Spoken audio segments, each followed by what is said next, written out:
is there something you have learned from your kids where they've kind of, encouraged you to do something that you thought you couldn't? Not yet. Not yet. To my kids, I'm just mom, and all this film gets in the way. It takes me away from them. They're in that zone. Right? They're in that zone. Yeah, I think that they whilst they do appreciate everything I've done, and in fact, my daughter is in the film. She sings in the film, and it has a small role, and my son has a cameo. So it's a family affair. This, in fact, is my dog. Oh. This is my dog in the film. Wow. I'm super happy that my dog made it to the poster. What's his name? His name is Babaloo Boba. Oh, and Yeah. in the film? Oh, in the film, we just called him Boba. Okay. But I think that there are... I keep getting drawn to making the kind of films that I want to make. I get offered Hollywood films, but for some reason or another, they don't quite fit the bill or the scheduling or whatever. But I find myself drawn to these kind of films that I make, and I'm super happy about this, because in the end, what I've done is built a legacy of films. I think that even after I'm dead and gone, there will be people around the world who'll be studying them for their cultural and social sort of significance. I mean, even now there are so many colleges in America and Europe and in Britain who have me in their film courses, and even my films are on the national curriculum for GCSEs in England. So I'm studied a lot, in education.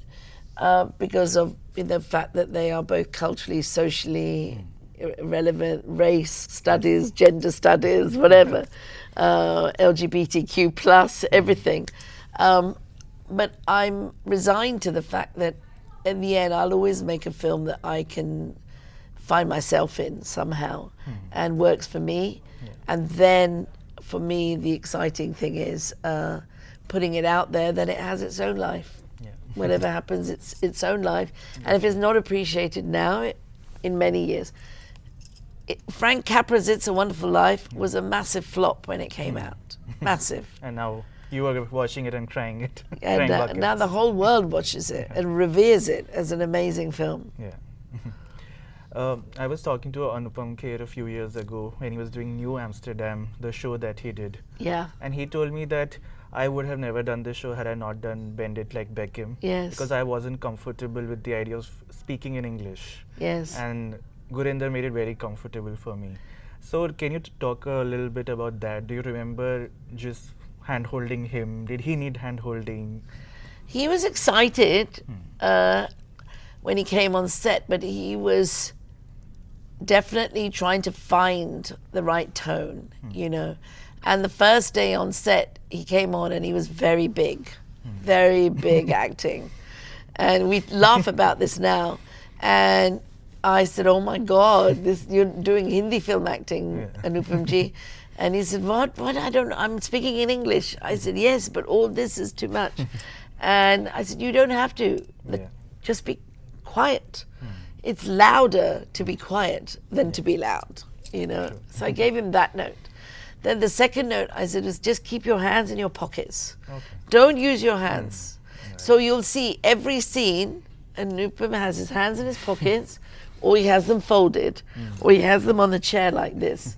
His hands are never there in Bend It Like Beckham, you'll see that.